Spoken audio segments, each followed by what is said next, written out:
Welcome, everybody. This is Crisis One Time coming to you live in living color with power, spectrum power on my phone, Cricket. Topic is Throwback Thursday. Now, every day for the week, Monday to Friday, I'm going to try to make some videos, mostly in morning time, about what's going on in the world of gaming. And this topic here is Throwback Thursdays. What are Throwback Thursdays? Throwback Thursdays, like anything back in the past. Every Thursday you see, like in your music on your favorite radio station, or some of your favorite premium movie channels have like a Throwback Thursday. Throwback from the 80s or 90s in horror, action films, whatever. Um, like, I think today happens to be like Throwback Thursday. You might have a lot of James Bond films. Of course, you have them all the time on Stars, classics. Great movies, by the way. I think Sean Connery's really good as Bond. And Roger Moore is probably one of the best, they say. But, enough of that. Now, we're discussing Throwback Thursdays. This is going to be the topic of the rise and fall of Sega. I got maybe 15 minutes. I'm trying to keep it down to 10, 15 minutes. Explain to you the rise and fall of Sega and how from the ashes of a dead console gaming market, 83, came Nintendo, then came Sega, or PlayStation, or so on and so on. That being said, though, let's get into it. Sega started way back, like Nintendo, a long time ago, in Japan. After World War II, and after all the money that they had to spend on reparations from the war. Same with Europe, same with Germany. And of course, they got into the video games, and they weren't like they weren't like Nintendo that made food processors or whatever. They were different. They weren't like Sony that made AM hand radios. They were actually a gaming company, but they weren't not. They're an arcade company mostly. With Sega, their best thing, they try to get in the game market because they saw on Nintendo, with a console market. They saw Nintendo poke a hole, said, "Me too. We're going to be number two," and they threw out the Mark III, Mark V, I want to call it, that later became known as the Master System. I own one of those.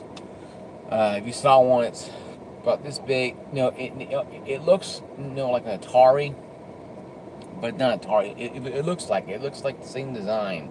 It's elongated, has a little card slot and a little e-reader for the little zip disc thing you put in there. But that was the Master System.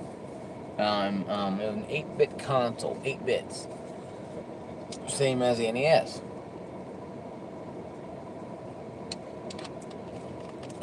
It had games on it, different games, whatever, like that. No Sonic game. Sonic did come out for the Master System, but years later. But maybe about probably ended up playing with me a couple years later. But what really drove Sega was the fact that the console didn't see very good success in America. It said some success in Japan and Europe, but tanked in America. It was garbage. Sega wanted to try something else.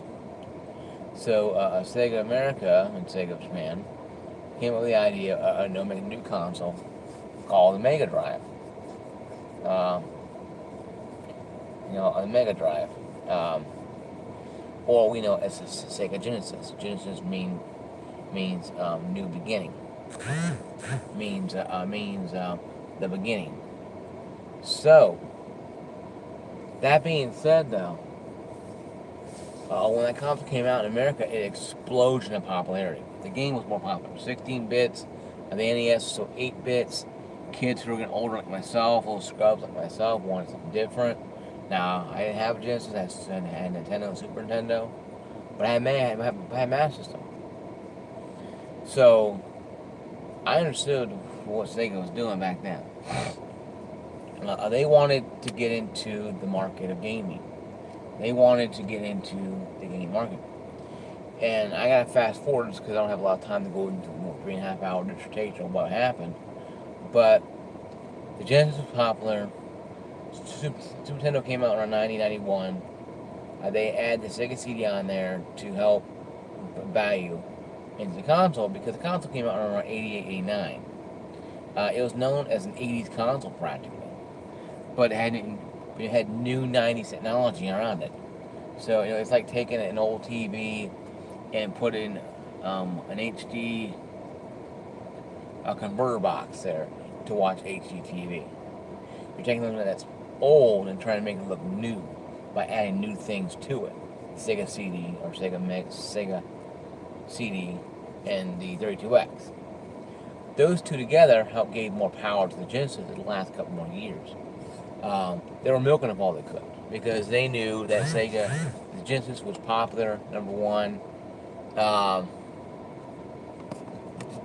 It was great to have.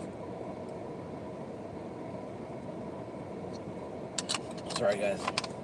I need a drink, sorry. It was great to have. The console had a lot of potential, but it couldn't rotate and scale like the Super Nintendo could out of the box. So Sega CD can rotate and scale. It means your Sonic Hedgehog playing Sonic CD or Sonic CD Collection games, and you go to a little loop. Normally in Genesis you keep going. Well, in Sega CD, what it'll do, you go up to it, it'll make shift to this direction, you look 3D and you go 3D for a second, then you pan back to a 2D image and keep going. On the Genesis, you kept going. You could not do that. So levels were longer in the CD version, but they had that capability where the Nintendo NES, Super NES, had it right out the box. Now coming down to the couple years, the Sega Saturn was a total abysmal failure. It bombed, it tanked, it was damn right dumb, okay? It was not good at all.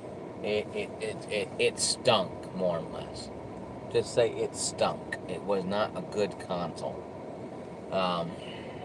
It was a nightmare to program for.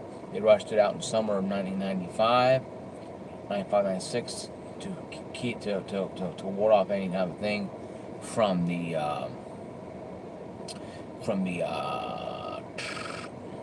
Sony PlayStation PSX, PlayStation 1. They did not want to deal with that, so they didn't rush it. Of course, they sold like 80,000 units in like a couple months. PS1 sold 100,000 units in maybe like in 2 weeks. So it kind of didn't do a damn thing for them.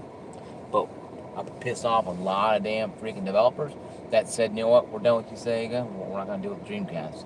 And a lot of them sat out. KB Toy Stores, EB Games, Alternative Boutique did not get the Sega Saturn launch. They said, you know what, we're not selling the Dreamcast. So they refused to sell Dreamcast. Because of the Sega Saturn failed launch. They didn't get any units. So, that being said, now what really caused the demise of Sega? And I'm trying to do fast as I can. I gotta work. I gotta pile it and shoot it out at you. Sorry. What caused the fail of Sega was their own internal communication was so damn bad. The left hand didn't know what the right hand was doing, and vice versa. They had no idea what the hell they were doing. They had no clue whatsoever. And what killed Sega in the end, as a hardware manufacturer, was when PS2 came out, it had one thing that was not known to be great until it came out. And that was a DVD drive. I have to understand, folks. To understand. Back in Japan, they had BCDs and they had BCDs. Okay? After the PS2 launch, game stores were mostly converted into rental stores, showing the power of the PS2 as a DVD player. It was a cheaper DVD player than what was on the market at that time, so it got in people's homes. Oh, watch movies. Oh yeah, play games too, and you go, go buy some games. It plays games pretty good too, and that's how they got into the market, and that's how Sega pretty much died, as a hardware manufacturer because of that reason alone. They put the Dreamcast in, try to do everything right. Dreamcast went wrong with Saturn, but fell flat on their face because they did not think about the culture at that time. They didn't understand the culture of moving toward more of a digital media when it comes to DVDs, HD DVDs, Blu-ray. See, Sony is pioneer of all this. Sega was pioneer nothing but games. So, when Sony approached Sega years earlier to make a console, they said no. It was kind of the kiss of death for Sega. And they didn't know that until, obviously, years later. But by that point in time, it was too late. Because now they're all competitors. See, one small thing, one small mistake can lead to a catastrophic consequences. And Sega realized that. And that being said, what really caused the demise of Sega was Sega itself. Sega destroyed Sega. It wasn't anything other than that. Sega screwed Sega. It was sad, because I love the Dreamcast. But yeah, guys, I'm sorry the video's kind of choppy and kind of crappy and not really great. But, I had time restraints, so peace, love, and see you guys later. Like and subscribe. Price169 out.